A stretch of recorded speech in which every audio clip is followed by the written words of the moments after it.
एक राजा ने अपने सैनिकों को सड़क के बीच में एक बड़ी चट्टान रखने के लिए कहा। चट्टान को बीच सड़क में रखवाकर राजा ने अपने सैनिकों से छुपकर उस चट्टान पर नजर रखने के लिए कहा। देखना उस चट्टान को रास्ते से कौन हटाता है। लोग उस जगह से आते रहे और जाते रहे, लेकिन किसी ने भी उस चट्टान को रास्ते से हटाने की कोशिश नहीं की। उस चट्टान के पास लोगों के गुजरने वाले में से राजा के कुछ करीबी लोग और शहर के बड़े व्यापारी भी शामिल थे, और उसमें से कुछ लोग तो राजा को ही कोसते थे कि क्या राजा इस चट्टान को भी रास्ते से नहीं हटवा सकता।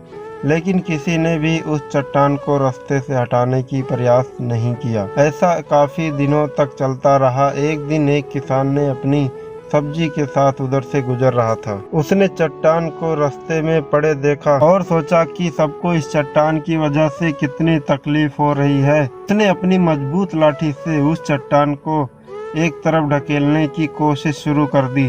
काफी कोशिश करने के बाद वह उसे सड़क के हटाने के में कामयाब हो गया। चट्टान रास्ते से हटाने के बाद किसान अपनी सब्जी को उठाकर जाने ही वाला था कि अचानक उसकी नज़र एक पोटली पर गई, जो ठीक उस जगह पड़ी थी जहां से उसने चट्टान को हटाए थे। उसने उस पोटली को खोलकर देखा तो उसमें सोने के कई सिक्के थे, और उन सिक्कों के साथ एक राजा का संदेश भी था, जिसमें लिखा था कि ये सोने के सिक्के उनके लिए है जो इस चट्टान को रास्ते से हटाएगा।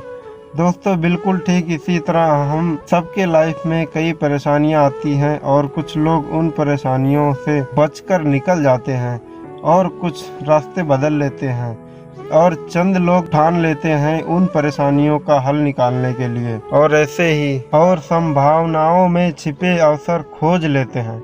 मजबूत इरादे और नेक दिल के साथ किए गए कोशिश को परिणाम हमेशा ही अच्छे आते हैं। इसलिए जीवन में परेशानियों में से घबराओ मत, बल्कि उन परेशानियों को हल करने की कोशिश करते हुए जीवन सफल में आगे बढ़े।